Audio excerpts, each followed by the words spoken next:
Okay, hello, ladies and gentlemen. I have a great pleasure to introduce to you Maarten Valk, amazing timpanist of the 18th orchestra of 18th century. Uh, many years of experience, hundreds of concerts, tours, uh, mostly on timpani. Maarten is also a great jazz drummer. Yeah, am I right? Yes. Well, great, James. I'm crazy. Yeah, I'm back in a big band again, Oh my God, that's and that's that that's that great. was my root actually. So yeah, that's my passion. Yeah. hmm Yes, and thanks to the scholarship from National Recovery Plan for Culture, I have the possibility to make interviews with different people specializing in historical performance on Uh-huh. percussion, but also this two discussion panels that you were part of. So thank you for that. And yes, I see. I think we'll meet once more at Oh yes, least. definitely. Yes. Uh, Please, Maarten, tell me Yes. how did your journey with this early music actually began? Does it grew from contemporary music or more jazz, or how did No, it no, no. Actually, no, start? because when I actually the true story is that I wanted to go to America to the jazz schools, and my father, who was a jazz drummer, um, till after the war, when he changed his profession, but hmm he remained an amateur jazz drummer until he died. And he said to me, you know, all American drummers they have a classical uh, schooling. hmm So he said, and we're in the middle of Europe. We are the middle of classical life. Why don't you start here, and then you can always go to America. So I said, okay, fine. And it was, of course, cheaper for him to keep me here because in Holland it's much cheaper than America, the schools. So I did actually quit quite late when I was just 18. I did an audition for the conservatory in Amsterdam, which was then called the Amsterdam Conservatory. Now it's Zweelinck. hmm And actually, they didn't take me in yet. Jan Labordus was the teacher. He was the solo timpanist of Concertgebouw. And I didn't pass that first time. I had to do it actually three times because I came in with a jazz record and a pair of wire brushes. No. And they laughed at me and they said, "What are you doing here with those things? This is not a nightclub." Oh my God. And I was kind of ashamed. And my father, you know, he hadn't really inquired exactly what was needed. Neither did I. I was a bit, I was already playing in bands actually then. hmm So I had to do it three times in order to come in. They advised me to go to some teacher who was one of their best pupils, and then I got in. And from the moment I got in, it went very quickly. In 4 years' time, I had my orchestral diploma, and then 2 years later, I had my teaching diploma as well. Okay. And then I started actually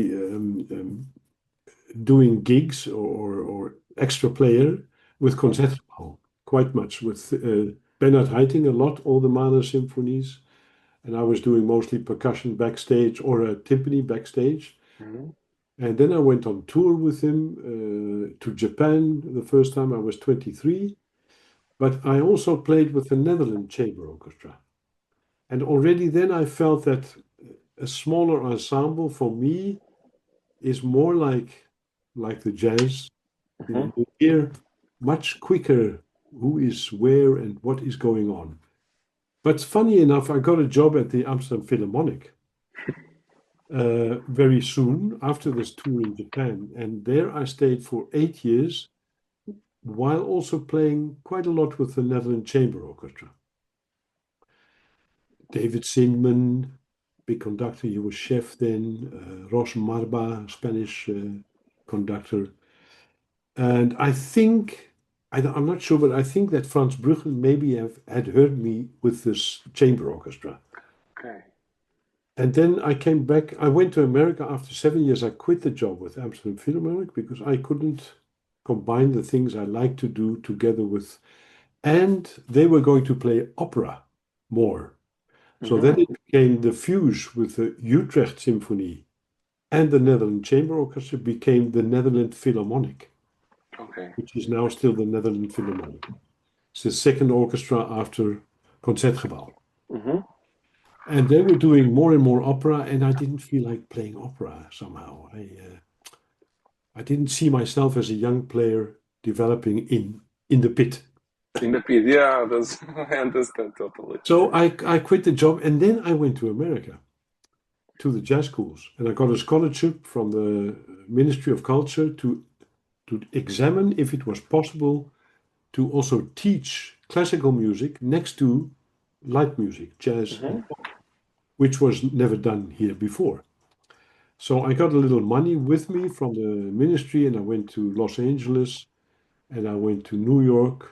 I met Mel Lewis in New York, a great big band drummer, and I came back in Holland, and then I made up my mind, I'm going to play jazz. This is my goal. So I did an audition for a big band in the radio, and I got in, but they didn't have any money yet to. They were still building up the whole orchestra. Mm-hmm. And in that time, I was teaching in a town called Lelystad, where they dried the Southern Sea in the middle of Holland. There's a sea which they started drying Yes. up. And this was a bigger city, and I taught there at the school. And then Frans Bruggen called me. There were no mobiles, so the secretary had to come in and say, "There's a telephone for you, Mr. Bruggen." So, okay, I said, "Yeah, hello, this is one." He said, "Yeah, I need a timpanist for the next tour." And this was in January, February 1984. And then I said, "I'm sorry, but I'm doing other things now." And then I went home, and then I started. My wife, my present wife, he was like, "What? Frans Bruggen asked you." He said, "Are you mad? You should go because he's great." And I had heard of him, but I was in another field. I was from this classical orchestra, the Netherlands Phil, uh, busy with other things. And then I heard more and more colleagues I came across who said, "Yeah, man, you should really consider because he's so great." And he said to me, "You know what? Think about it. I call you back. Are you there in 2 days?" I said, "Yes, I'm teaching again on Friday or something." And he said, "I'll call you back." And then 2 days later, he called again. The lady came to me, "Oh, there's a gentleman again on the phone." And then he said, "Have you thought about it?" And I said, "Yeah, I think it's very interesting. And if I'm away for a month because I just joined this big band, um, do we get paid?" And then he laughed. He said, "Yes, of course." And for a whole month, and it was a lot of money for me for a whole month. And then I said, "Yes, of course." Then I go. And the big band said, "Yeah, you must go because you can make some money, and we see you back after a month." But then the first rehearsal with Frans Bruggen in his jeans with long hair, no baton, just his Mm-hmm. playing Beethoven one. And cha-cha-cha. I was flabbergasted. I was, wow, this guy swings, but in another way. Mm-hmm. And I was so happy being there. And then we went on tour, and he came next to me in the bus, and he said, "Oh, it's going really well. I really enjoy it, and thank you for being with us. And we are going to America in November. Would you like to come?" And I said, "Yes, thank you." And that's actually how I stayed from then with the orchestra. I was so grateful that I had this call. And I was so ashamed that the first time I said, "I'm doing some other things now." But in a way, I told you the last one of the Zooms that Mm-hmm. if you have a circle, the jazz thing, the improvisation Yes. is very close to the Baroque music. And that was something that I had a click with. So when we started playing Rameau, there were no scores for percussion or no parts. Mm-hmm. Franz would always come to me and discuss. Let's sit down with the score. And he said, I would like some percussion contredanse. And of course, by then I had, of course, started studying. What is percussion in this field, and what are the dances? There was a tambourine, there was a little drum. So then we always agreed together what I Mm-hmm. would play in a certain part. And that's how, by reading a lot and investigating about Baroque music, I learned a lot. And playing wise on the timpani, it was, of course, very different from the big Yes. bottles. We had Ludwig drums, we had um, not the Schneller, but in those days the Hinger timpani. Okay. And now I had small timpani with wooden sticks or little leather around it. So it's a different approach of, if you feel a drum, and that's maybe the advantage of being a drummer. If you have a small tom-tom on your bass drum, which is 12-inch, Yes. you can never hit it exactly the same as a 16-inch floor tom or a No. bass drum. So, and this is something you feel as a musician, you get acquainted to by playing these smaller drums, like the Potter drums. Yes. Your technique is lower, it's more snappy. Mm-hmm. But if you want, sometimes you can really just let the stick Use the drop. weight. Yeah, or just drop the stick Mm-hmm. without, that you get a really full sound. So I could use the classical way very well in the Baroque way. But those those investigations you actually realize only later, after a year or 2 years maybe. You start trying out things, and so this is how I got into the field, and from one comes the other. And then Franz said, did Christie,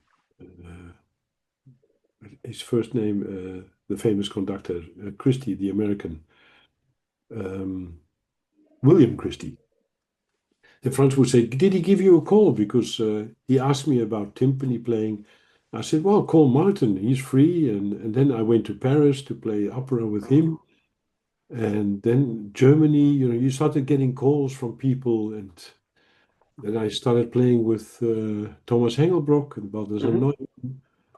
Neumann. So from one thing came the other. And because I was so busy in the field, I was still teaching a bit, private Mm-hmm. pupils mostly, doing some master classes, but I always kept the drums with me, the jazz. And as I said before to you, in Tokyo, I did a master class organized by Masaki Suzuki, who asked me to do a master class at the Ueno Musical School of Arts. Mm-hmm. And there I gave the title to my class, calling it Baroque and All That Jazz. Well, I started actually on a jazz kit, and to relate to Japanese students what it is to improvise. Okay. And then they understood then, because, yes, we know this. We all play a bit of drums. Yeah. Then you have to mention the fill, you have to make a fill, whatever comes up in you. So I related that to music of Handel, sometimes even Bach. Mm-hmm. However, in Bach, I told you also before, I'm not fond of alterating too much in Bach, because I believe that he wrote exactly what he wanted. Yeah. It's in the Baroque period, but I'm absolutely sure that I cannot prove it. I'm not a scientist, but if you see his writing for timpani, um, It's the text, strict. it's very strict. Yes. And also because it was mostly religious, the text, the B minor mass, the Christmas oratorio, but also the suites. Yeah. And I think it should be respected to play exactly what he wanted Mm-hmm. you to play. Yeah. Yeah. I But agree. I'm talking now so No, much. but It's what you why want. are we here? Yes, sorry. Okay, good. Yes, Yeah. and what were you saying that Handel, I think, took more from the ceremonial Yes. music from the regiments where they were improvising a lot. exactly. So It you can started with feel that in the music, yes? yeah. And it started, of course, with fireworks is the most great example, with all these Yes. drums which were out in the field. I think 20 drummers and then 10 timpanists and 40 bassoons. I think 40 to Oh my get God. sound. Can you imagine? And No, with, of course, it's another thing. Then if you don't interfere too much with the text, which mhm. is not the fact because he wrote exactly for the tutti parts, um, then it's no problem. But with Hallelujah, you would never play "tigga-tigga-dum-bum, tigga-tigga-dum-bum," something No. like that. You don't do that. But in like there's some operas I played with Nicholas McKeegan at the Handel Festival. Mhm. I played many years. Some operas where you can, when it's tutti, you can alterate. You know, like "tigga-tigga-da," instead of only just ba. Okay. All these little things, which is very Handel-wise, I feel that's no Mhm. problem to.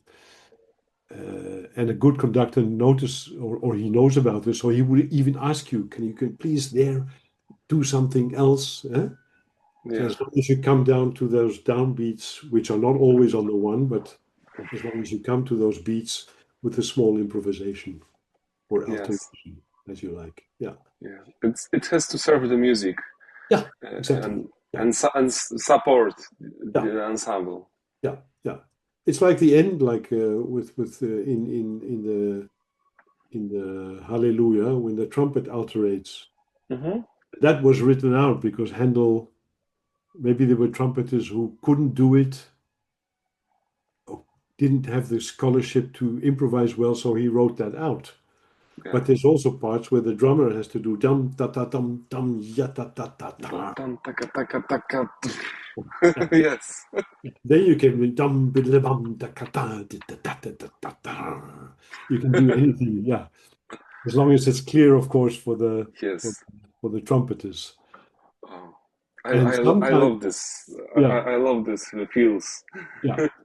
And sometimes you have with the third trumpet, if there's a third trumpet, Mhm. ba, bum, ba, bum, ba. So Mhm. you could respect those eighth notes by alterating towards those as da, do, dum, bum, yaka, tika, dum, taka, da. Yeah.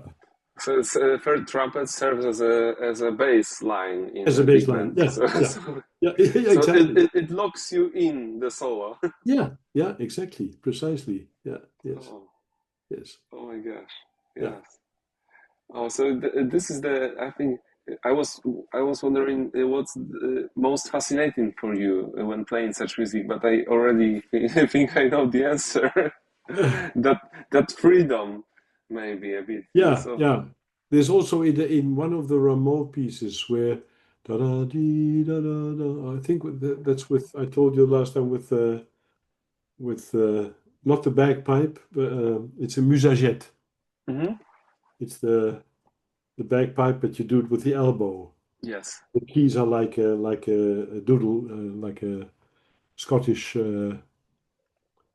player. You know, I don't know how you Yes, call it in English. I know what you mean. I know what you mean. Bagpipes, Yes. Yes, bagpipes. bagpipes. But the musagette is with the arm. You pump the Hmm. air. And there's a Belgian guy, he's a master in this. And then I always had that is the background of my pop, maybe background or jazz. I was very slow, but I think in three, one. Oof. So I said to Franz, isn't it great if we can do a bass drum very low, Hmm. very soft, just for the, as if, yeah. And that supported him when he came in. Hmm. But very far away. Okay. Ron said, yeah, let's try that. Yeah. And then he said, yeah, we keep it. We keep it. It's not written, of course, but Of it has course. such a energy therefore. It's like somebody's breathing, and Yeah. those kind of things. I love to do that. Yeah. But sometimes Frank would say, no, let's not exaggerate, that's just too much. No, we've Hmm. this or yeah. Yeah. Yes, yes. But yeah, you have to agree. You have to both agree with musical director Yeah. Yes. to so it has to be combined vision Absolutely. of the Absolutely. piece. Yes. Yes. And also, yeah. And for instance, with a man like Fabio Biondi of Europa Galante, Hmm. I played quite a lot with him also. Then we did a lot of Bellini, Okay. which is tricky business. Huh? Wow, that's these four timbs. Otherwise, you cannot tune everything. And they used probably the crank timbs in those days, or maybe a turnable timp. So there was a lot of work for the on to do that on Baroque classical timpani, I could say. Hmm. The potters like you have, Yes. very good for classic as well. My Bellini is very strict also in writing. So with no monkey business, with Fabio Biondi, it will be puff. This is what it is. The, but that's of course much later. Yeah. Yeah, it's actually almost classical already. Yeah. Are the potters your favorite instrument, or do you Well, have other timpani you feel yeah, better? I have a pair of French timpani from a church from Lille, and the bigger one has 12 screws and the smaller one 10. So you Okay. have to really play in between. But Mm-hmm. fantastic. They are a bit deeper Okay. and but small, and they have very. They have a great scowl with a bit thicker calf head skins. I had a pair of Wunderlichs. Okay. They're also small, but they're kind of shallow, more like the potters, Yes. which I lately used not so much anymore. I used to play Eroica on it when I first Mm-hmm. got them. I didn't have the potters then. And I was very happy when I got these from an oboe player from the Concertgebouw who had them as plant stands on his stairway to his house. And he was a collector and he bought a lot of oboes in Hungary in the Mm-hmm. 70s.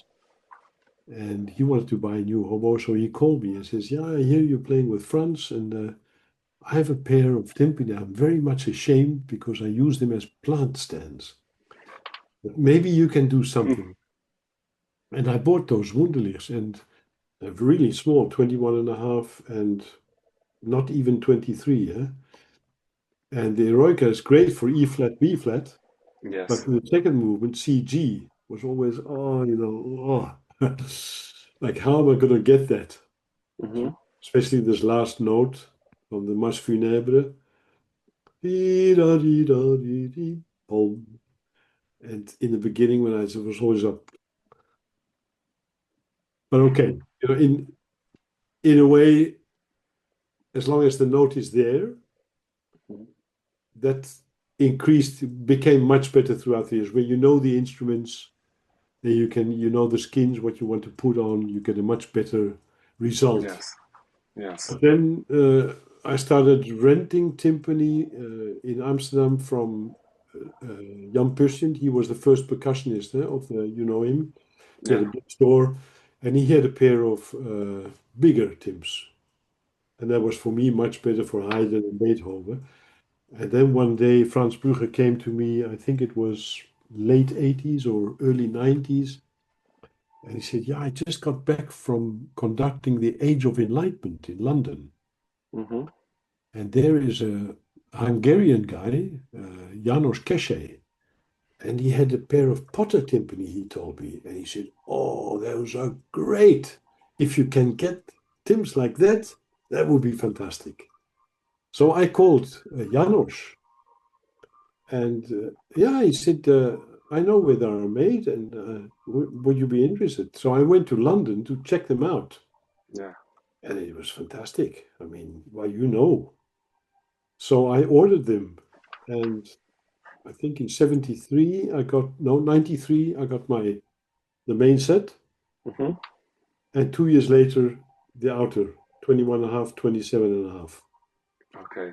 Because the main set is 20, 23, 26. 20. Okay.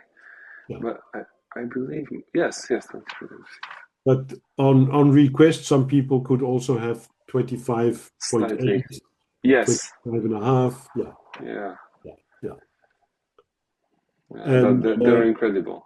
yeah, fantastic. Well, you saw me play Beethoven 9, that I have Yes. two stands, and the smaller and the big one back, and the main set down, and that always worked perfect for me. Yeah. And coming to that, I mean, then you create a sound on those timbs. You could say your sound. And I thought, well, I don't have to change so much if we go to early Brahms or maybe Schumann, depending like the first edition of Schumann 1 Mm-hmm. works fantastic on these drums. But if you take a later symphony like the fourth, then the crank timbs work better. Also depending who is in front. I remember last time we played, or many years ago, 2018 or 17 with Gustavo Guimeno. He was a percussionist, Spanish percussionist in Concertgebouw, first percussionist, and he became a conductor. Okay. And he's now chef of the Houston, and he's also conducting Chicago, for instance.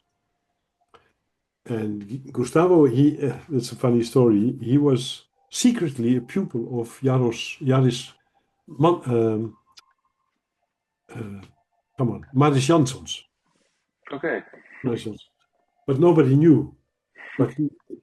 And a tour to Japan, they were playing Heldenleben and Also sprach Zarathustra. Quite a program. Yes. And Janssons got ill.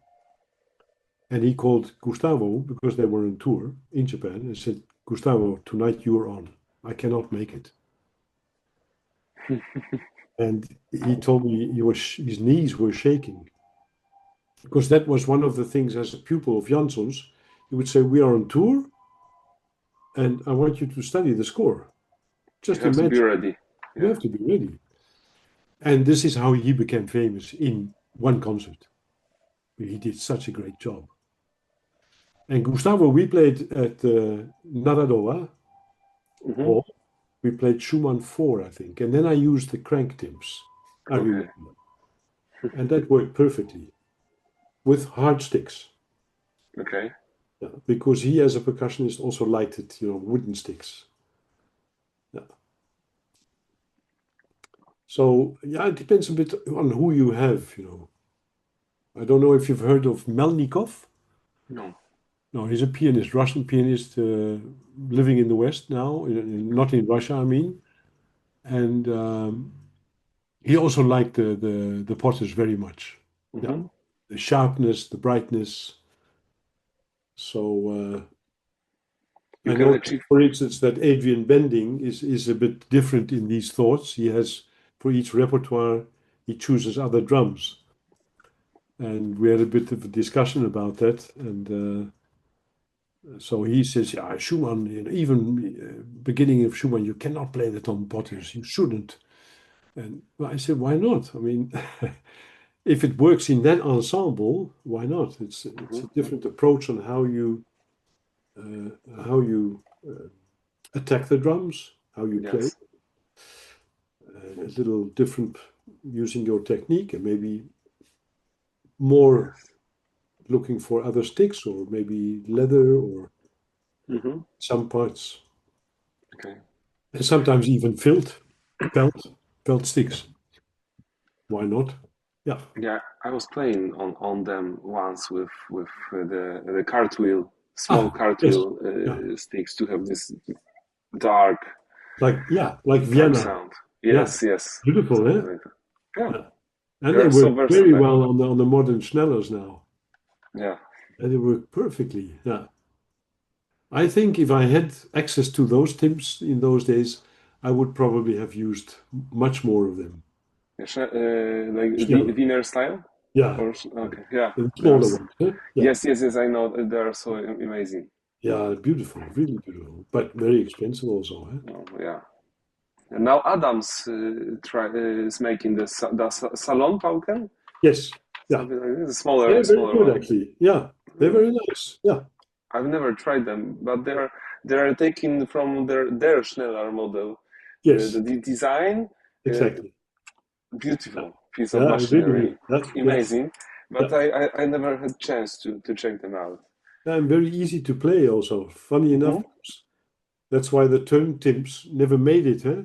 Yeah. Because you always had another spot. Yeah. Okay. But on these, it's the way that which Marinus actually introduced years ago, to put the hooks on the Oh, skin, on the. Hmm. and you can turn. It sounds great everywhere. It's amazing. Yeah, they're really achieving something. My God, I have to check them out. It's. Yeah, yeah, you must. Yeah, yeah. Okay. I was wondering Yeah. because you retired from orchestra of the 18th century 4 years ago. Yeah, actually, November 21, I played. Okay, Yeah, so so Paris. exactly, In yes. And Paris. was it hard to find an ex-player for the orchestra? Because I'm sure you are still close to the orchestra Yeah, yeah, after yeah, so yeah, many sure. years. Yeah, well, Was it hard I to left find them with someone? yeah, I left them with a list of players that Okay, I had no vote, but I said, try these people, and they've tried them all. And now recently, I heard last week that they made a decision that Michael Guen, he's a Austrian guy, okay, or he's Swiss, and he plays in the orchestra Argovia. It's a private Swiss orchestra under Luzern, okay, professional orchestra. And I think Jose Vicente, he is an ex-pupil of Amsterdam Conservatory, also timpani and percussion. He's okay, one of the main conductors there. okay, okay. And I didn't hear it officially, but I heard that they now made a choice. They have tried about 4 people in Hmm. different tours, and they have now chosen for this guy because I think the reason also is for the trumpet players that you need people who can play Baroque, but who can also play Beethoven and maybe Berlioz. And there are a Okay. lot of players that can do nice Baroque things, also on Hmm. percussion. But when you play later classical music, then it's a different story. Yes. And he's very experienced with this because he is also actually comes from a modern playing to Baroque. Okay. And if I'm right, his teacher was Charlie Fischer, Okay. timpanist of Freiburg. Yes. Yes. I know. Yeah, one of his teachers at least. So yeah, I think they made a good choice. Yeah. Yes. Do you think that playing such music as we are speaking about should be a part of teaching programs in the conservatories, Uh, yeah, I think or so. separate specialization maybe, or just the part? I think by now, because we have two famous schools actually, or universities in Amsterdam, the Zweelinck and in The Hague, which are very Hmm. famous for Baroque. Maybe mainly for violin and brass. And I've done master classes, never in the Hague, strangely Hmm. enough, but in Amsterdam quite a few times. Yeah. And yeah, it could be more attention, but they always claim there's not enough time. And the teacher himself, he can do it, but then you talk to the teacher and they say, well, I don't have time actually to do it. Hmm. Or they say something about it, but you notice from the students that there's not much attention for it, which is a pity. Okay. Yeah. But on the other hand, The Hague is also a school with a lot of contemporary. The percussion group is very famous there. They have a Japanese group, uh, Japanese percussion Okay. within that section. It's very famous. They play all over Europe and abroad even. And so there's a lot of, when you get, I'm asked also there's a project called Side by Side. And the Orchestra of the 18th Century now, since a couple of years, since 5, 6, 7 years, they are like orchestra in residence, and they accompany this project where you have Okay. the 18th century orchestra and students of the conservatory. And they Amazing. make a program together and do 3 concerts. And Perfect. now I've been asked again for the coming one in March with Richard Egar conducting. Okay. Yes. And we will do Schubert the Great, the big symphony in C. Mm-hmm. And I've done that. Last year they had a young guy who was a possible follower from, but I'm not sure how that went because he has very little experience. And I think when you do projects like when you coach students, I think then it's much better to have somebody who is very experienced. Of And maybe course. that's the reason why now they ask me back again. So, which I like after 4 Of years course. back in the orchestra, seeing my colleagues and the ones that haven't left yet. Yeah. But I think there could be a little more attention to the subject. Yeah, I think Okay. it's a pity. It used to be in Amsterdam. It used to have an extra hour per week for Baroque timpani, which was an obligation for the percussion students. Mm-hmm. But they cut that. They cut that down, unfortunately. Yeah. Okay. Okay. I'm asking because I try to take from this project Yeah. and tips that would help me maybe Yeah. make such attachment to Yeah. I understand. Well, what classical happens a program. lot now, because people, of course, like in the Amsterdam Conservatory, they know my heritage. So Yes. if there are certain students interested, they always say, they call Maarten, and Yeah. so I get them privately, which I like to do. And some of them, they stick to it and they're working a lot. And some of them went in the modern percussion. Mm-hmm. But I've had quite a few people, yeah, and always interesting to work with him. I like that very much. Okay. Yeah. Okay. So just the person just needs to have this thing, like Yeah. in jazz, Yeah. basically. Yeah. And one of the students who came to me he's now the solo timpanist of Concertgebouw, the Japanese Tomohiro. Oh, yes. Yes, Yeah. of course. And he was one of the first, when he was studying, who came to me and said, "Can I have lessons from you?" And because he knew also that I played with Concertgebouw, Mm-hmm. he wants to bring back the heritage of the way of using the timpani in Concertgebouw orchestra. Oh my gosh. And he said, you as a player who knows Jan Labordus and Bernard Haitink, I find it interesting because he also is very fond of Baroque music. Mm-hmm.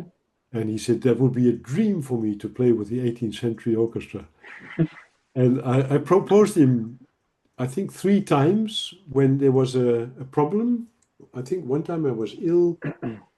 And all 3 times it didn't work because he was busy in the orchestra, Oh. unfortunately. Yeah, yeah. But he was one of the people who could have easily made a good career on Baroque timpani. Mm-hmm. Very musical, very open-minded, and yeah, Okay. yeah, That's incredible. yeah. Maarten, Yes, thank you for this time. my great pleasure, Bartosz, really. Thank you for sharing your experience and in general during this interview, but also in our previous meetings. Yeah, I Oh my God. hope we covered. We covered quite some, huh? We didn't Yes, talk yes, a about. lot. Yeah, you have enough about the sticks and the skins from the last time. Oh my God, I have everything. Yeah, I have everything. So good. Okay, fantastic. I'm very happy. yeah, Good yeah. to hear. Thank you so much.